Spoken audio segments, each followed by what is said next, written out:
In the quiet village of Ogwashi, a girl was born on a humid harmattan morning. Her mother, weary but smiling, named her Adamma, the first daughter.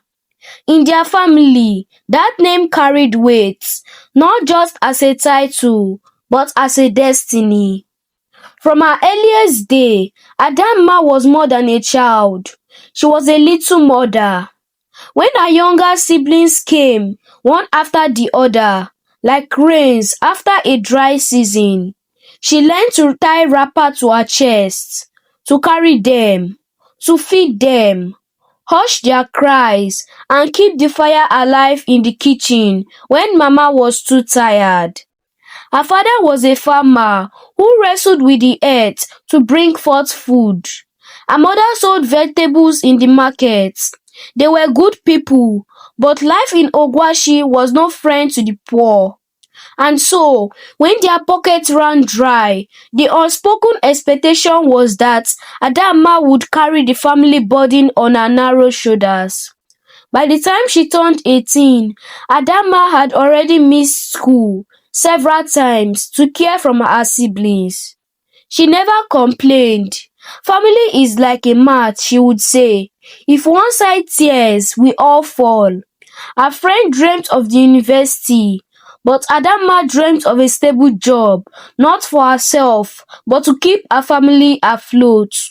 When she finally got a job as a secretary in the bustling city of Onitsha, the whole village rejoiced. That evening, as the sun sank, her father placed his rough palm on her head and prayed, "My daughter, you are our light.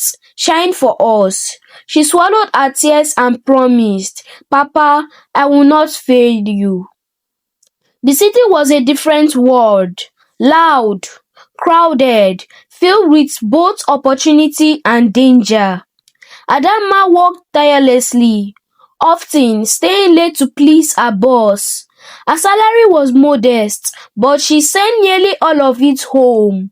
School fees, food, clothes. Her siblings never lagged. She denied herself fine clothes and new shoes so that they could walk with pride. When her first brother, Chuka, gained admission into the university, she sold her only gold earring, a gift from her late grandmother, to pay his acceptance fee. When her second brother, Kelechi, needed money for textbook, she skipped lunch for weeks. When her younger sister, Amaka, got into nursing school, Adamma took a loan from her office cooperative.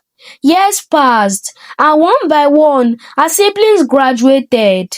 Chuka became an engineer. Kelechi got a good job in the bank. Amaka wore her crisp white uniform with pride. Adamma's heart swelled with joy each time they called to say, "Sister, I made it." She felt as though her sacrifices had been worth it, but she wasn't done yet. She told herself now, they will settle down, and I will help them marry well. In her mind, their wedding would be the final reward for all the years she had worked like a mule.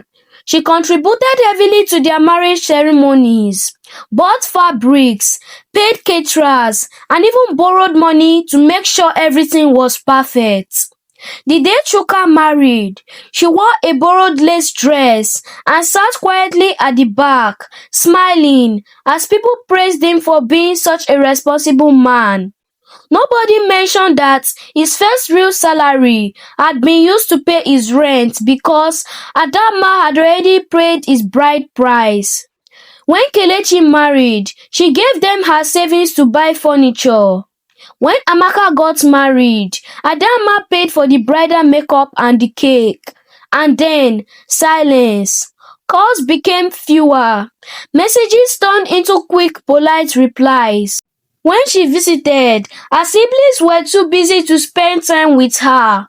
When she fell sick one rainy season and she couldn't go to work for weeks, no one came. Not one of them offered to pay her hospital bill. It was Mama who called one night, voice trembling. "My daughter, are you okay? I heard you are sick."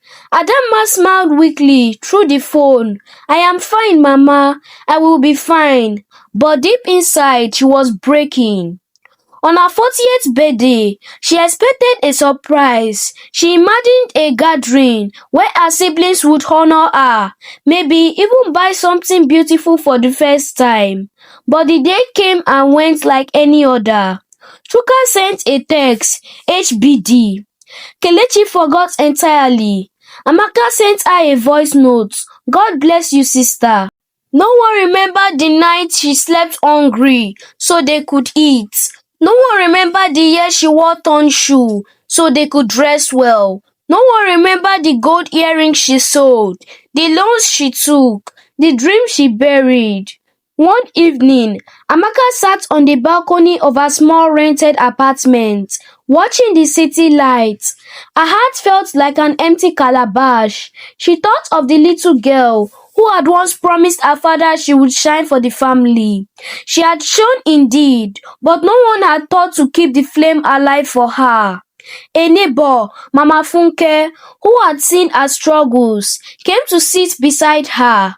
My daughter, she said softly, do you know the danger of being the one who carries everyone? When your back bends, they all step over to move forward. Adamma's eyes filled with tears. She asked, so what was it all for? Mama Funke took her hand. It was for God, for your own peace, for the knowledge that you didn't fail your name.